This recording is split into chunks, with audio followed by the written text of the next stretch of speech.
tarde, gente. Boa tarde, como vocês estão? Boa tarde, Beth. Queríamos lhe agradecer pela sua presença, por estar aqui conosco, participando dessa entrevista. Nós somos da equipe do Laborave, um laboratório de pesquisa. E aí, para começar, para todo mundo te conhecer um pouquinho mais, a gente queria que você se apresentasse. Quem é Beth? Bom, eu sou a Beth Formagini, eu sou documentarista, trabalho com documentário desde os anos 70. Vocês não eram nem projeto ainda.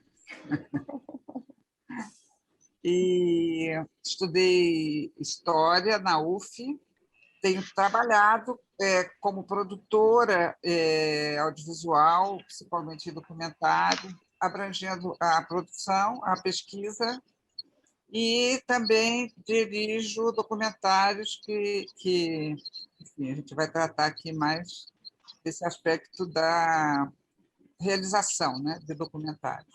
Medo. Por que você quer o fim do mundo? Que aqui tem café no bullying. Que a gente está caminhando para isso. A minha vida. E procuro uma forma de conseguir um emprego com computadores e etc.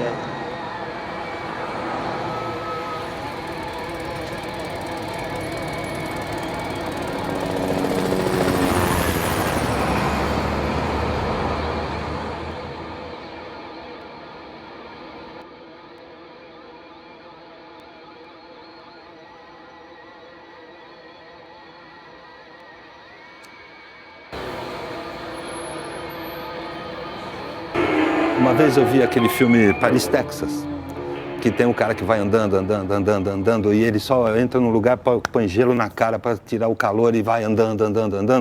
Eu pensei, eu sou meio isso aí. Só que eu fico sentado, mas a minha trajetória é reta. Eu não tenho saída, não tenho atalhos. Eu vou indo, reto, né? É lógico que certezas às vezes se dissipam no ar também, né? Eu mudo de ideia, né? E, Beth, a gente analisando, né, vemos que em seus trabalhos o Brasil ele está sempre sendo discutido, né? Ele está ali no cerne das questões. Você quer contar a história desses Brasis, né, já que o nosso país ele é tão grande, imenso, diversamente cultural, né, para o Brasil? Eu acho que essa ideia de tentar entender o Brasil, né, mas também a história da cultura.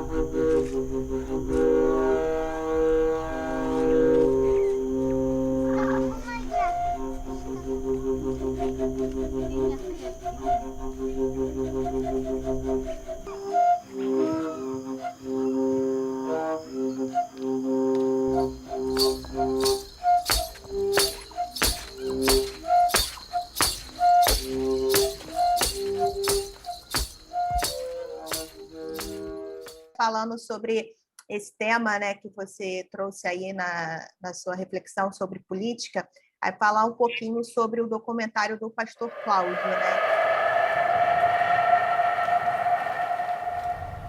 Eu morreria com os segredos que eu sei. O Eduardo conversa com um agente do Estado, que é o Pastor Cláudio, que se chama Cláudio Guerra, que foi um delegado, e ele participou de vários assassinatos cometidos pelo Estado brasileiro na época da ditadura. Ele assassinava atirando, ele era um atirador, ele era um matador, atirando em pessoas que o Estado brasileiro queria eliminar. Quer dizer, é um crime. Como um executor, né? Exatamente, ele executava, e ele também cometia outro crime de ocultamento desses cadáveres, não só desses, mas de outras pessoas que foram assassinadas em torturas. O Estado não queria que essas pessoas aparecessem, todas machucadas, enfim, por vários motivos. Existe também uma teoria que o Estado queria aterrorizar a população com esses desaparecimentos e deixar as pessoas paralisadas pelo terror, se chama terrorismo de Estado.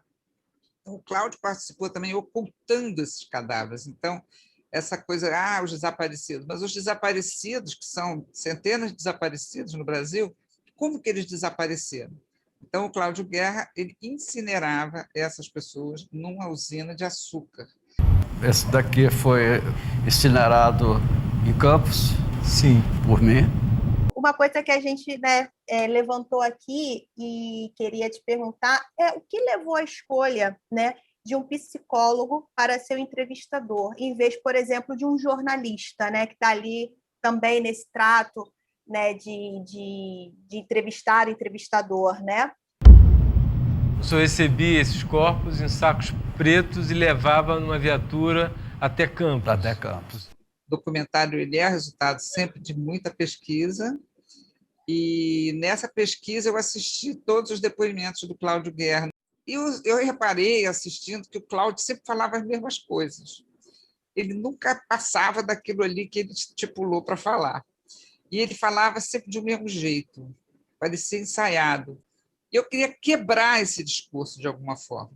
Então, quer dizer, o cinema ele é uma arte, então você não é uma reportagem, você trabalha com dispositivos fílmicos da linguagem cinematográfica. Então, a gente trabalhou com dois elementos. Um foi a projeção, então a gente trabalha com projeções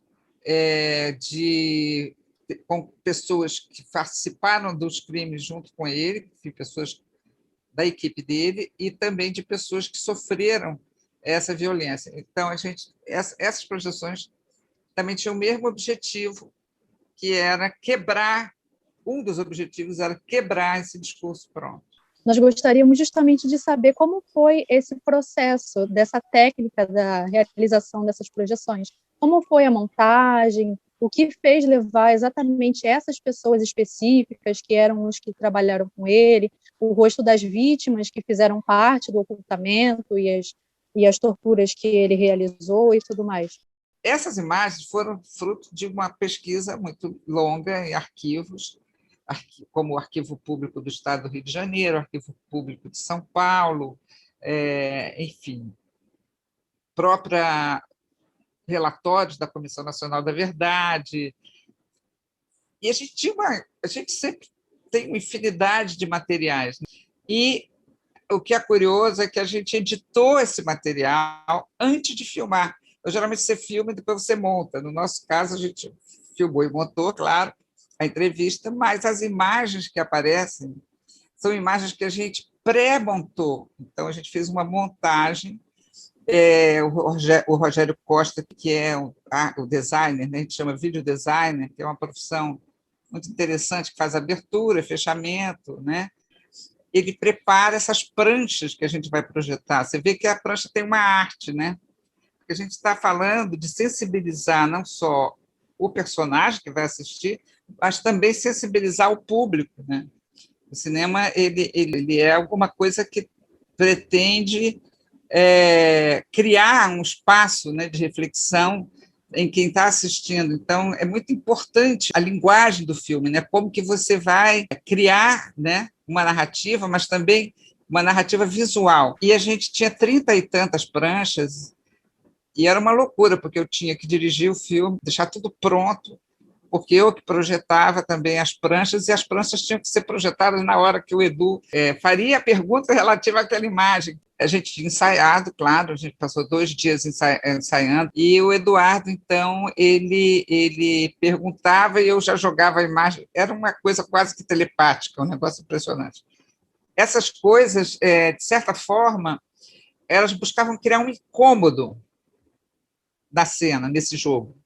É um jogo de incômodo, porque a gente estava criando situações, como essa da reconstituição, para criar brechas no discurso dele. E ali aconteceram muitas brechas. Por exemplo, tem um ato falho que o pastor fala, não, que quando a direita ganhou aqui no Espírito Santo, passaram a me perseguir. Só que quem tinha ganho era a esquerda. E o Eduardo fala, a direita ganhou? Ele falou, sim, a direita ganhou, começou a me perseguir. Daí o Eduardo fala, mas o senhor, então, se sente perseguido pela direita e pela esquerda, porque quem ganhou foi a esquerda. Aí o cara, sim, foi a esquerda. Mas o senhor se sente perseguido pela direita? Então, quando ele faz o ato falho, aquilo ali você cria uma brecha no discurso dele. E a partir dessa brecha que o filme começa a ficar bom. É muito importante a palavra falada, porque a palavra falada é uma ação verbal. Então, dentro dessa ação verbal, dentro do acontecimento verbal, você tem ali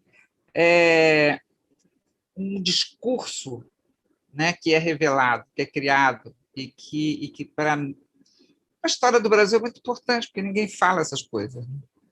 Só aproveitando essa explicação a respeito, né, da situação da ditadura, né, que é muito bem revelada na sua obra sobre o filme do Pastor Cláudio, tanto no filme do Memórias para Uso Diário. Seria uma volta contrária? Seria justamente o ato de querer mostrar todas essas atrocidades que ocorreram nesse período? Você ouvir a história contada por quem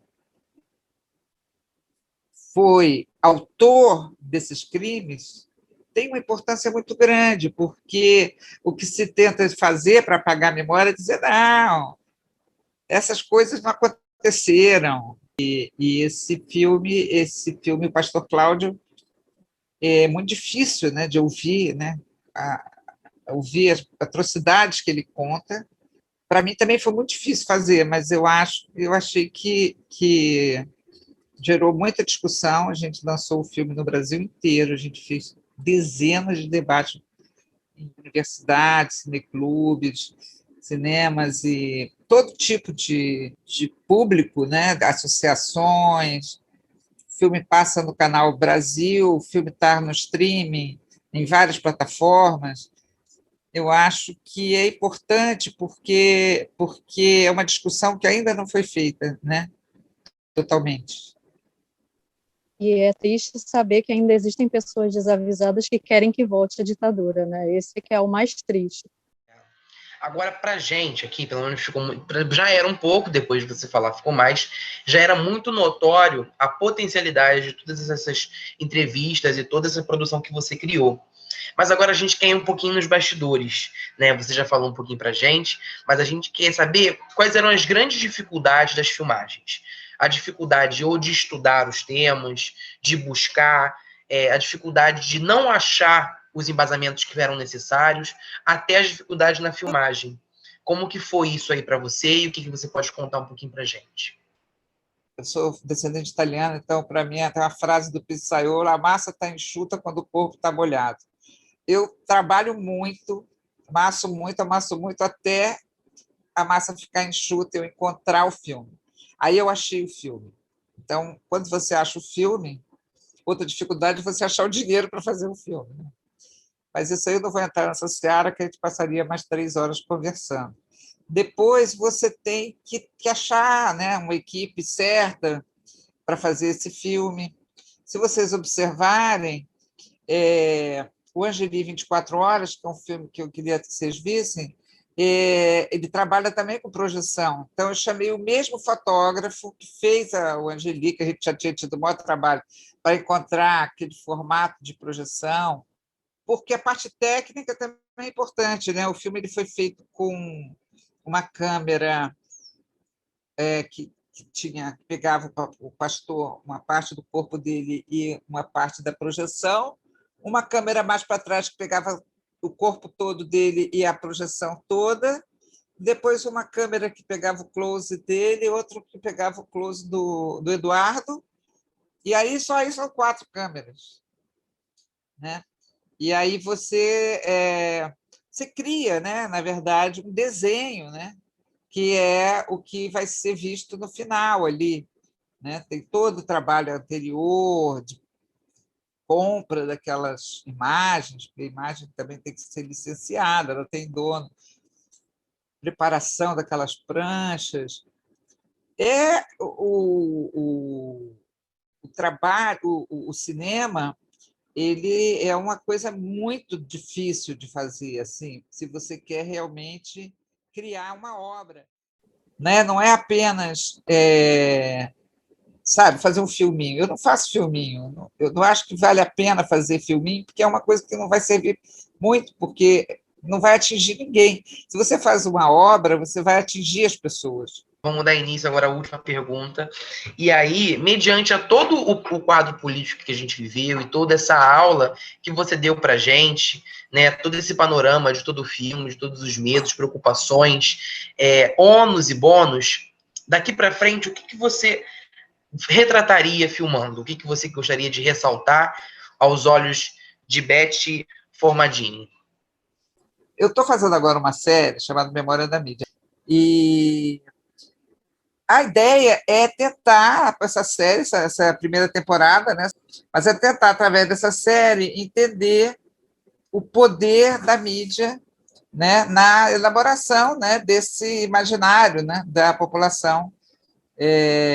Principalmente hoje, né, que você está tendo uma grande disputa de narrativa, você tem uma mídia, as mídias sociais, que vem trazendo muita informação, que é importante, porque você pode se expressar nas mídias sociais, mas, por outro lado, que também estão manipulando a opinião pública com fake news e com, enfim, tentando conquistar, né, essa população mais desavisada para, enfim, caminhos nem sempre ligados à democracia. Essa foi Beth Formadini, estou correto? Historiadora, professora, produtora. E é isso, gente. Muito obrigado por assistirem até aqui também. E obrigado. Muito obrigado também pelo convite. Eu confesso que eu sou fã do Laborável, já conheço há muito tempo. Inclusive, já tinha visto alguns programas, acompanho e sou muito admiradora, principalmente por ser alguma coisa ligada a esse trabalho que eu estou fazendo agora, que é um trabalho de comunicação, né? E muito importante, né, que as pessoas tenham seus próprios meios, né, de se expressar. Mais uma vez, Beth, muito obrigado. Muito prazer. Obrigada. Tchau. Prazer.